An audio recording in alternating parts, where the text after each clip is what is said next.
विद्यार्थी साथियों, स्वागत है आज के एक और नई धमाकेदार वीडियो में। आज की इस वीडियो में हम प्रतिस्थापन विधि है उसके कुछ समीकरण के सवाल देखने वाले हैं, जो कि मोस्ट इंपोर्टेंट क्वेश्चन रहने वाले है ना। तो देखिएगा, x प्लस 2y बराबर पर 7 और 2x प्लस वाई बराबर पर 5, ये समीकरण 1 और ये समीकरण 2 नाम दे दिया है। तो जब भी ऐसी विधि आए आपको प्रतिस्थापन, तो क्या करेंगे, सबसे पहले जो समीकरण 1 है उससे हम स्टार्ट करने वाले हैं। तो देखिएगा, कुछ नहीं करना, मैंने जो लाइन लिखी वैसे का वैसे आपको लिख लेना है कि समीकरण 1 से। अब जो भी समीकरण 1 से है तो समीकरण 1 को बढ़िया तरीके से उतार लेना है।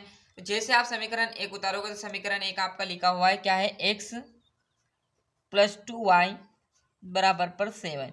ये आपका समीकरण क्या लिखा हुआ है, 1 लिखा हुआ है। अब मैं इस समीकरण को क्या करूंगा, यहाँ से x की वैल्यू ज्ञात करूंगा। x की वैल्यू यहाँ से हम ज्ञात करेंगे तो क्या करना है हमें, जो भी ये 2y है इसको बराबर को उधर पहुंचा देंगे, जिससे क्या होगा, हमारा x का जो मान है 7 माइनस 2y, जो कि हमारा x का मान ज्ञात हो जाएगा कि 7 माइनस 2y, और ये जो बनेगा ये समीकरण 3 बनेगा। मतलब समीकरण 1 से हमने क्या बना दिया, समीकरण 3 बना दिया। क्या किया है, जो समीकरण 1 लिया हुआ क्या है, x प्लस 2y बराबर पर 7 है। तो क्या किया, x वैसे का वैसा है, ये बराबर को उधर जाएगा, प्लस का है तो क्या किस में हो जाएगा, माइनस में कन्वर्ट हो जाएगा। तो ये बन गया समीकरण 3। अब जो भी आया है ना, जो भी यहाँ पर x की वैल्यू आई है, ये वैल्यू कहाँ उठाकर धर देना, समीकरण 1 काम होगा समीकरण 2 में।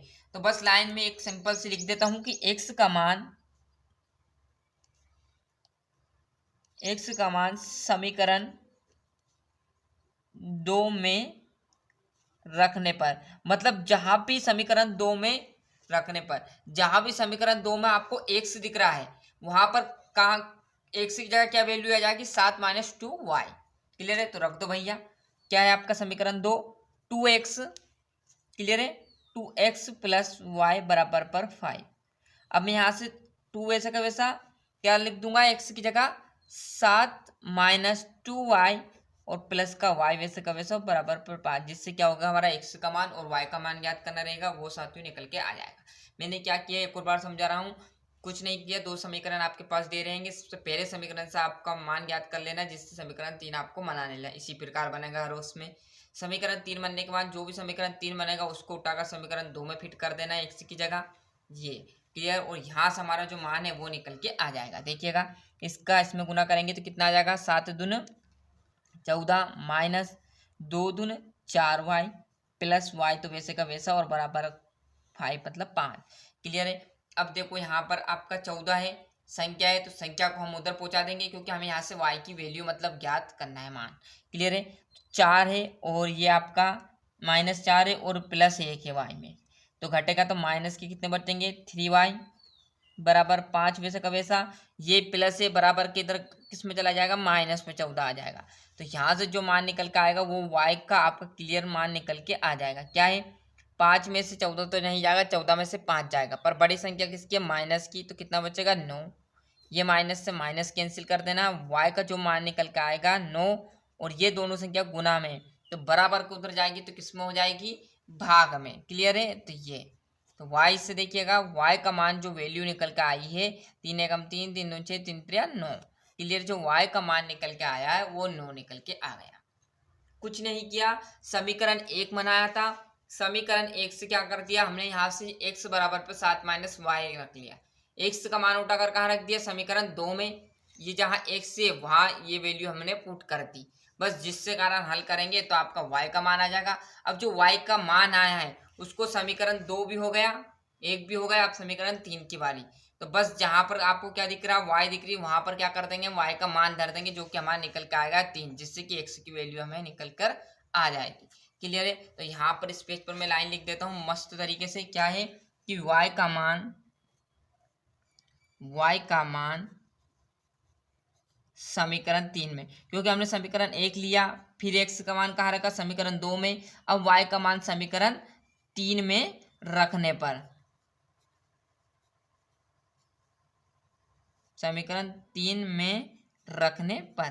क्लियर, समीकरण 3 हमारा जस्ट बना हुआ था, क्या था, x बराबर आपका 7 माइनस 2y। अब y का मान तो हमें निकल के आ गया, अभी जस्ट 3 निकाला, तो बस x का मान भी निकल के आ जाए। बड़ी सिंपल तरीके से आपको यहाँ पर मैंने बताया है। 2 और y का मान क्या बताया तब भी जस्ट निकल रहा था 3।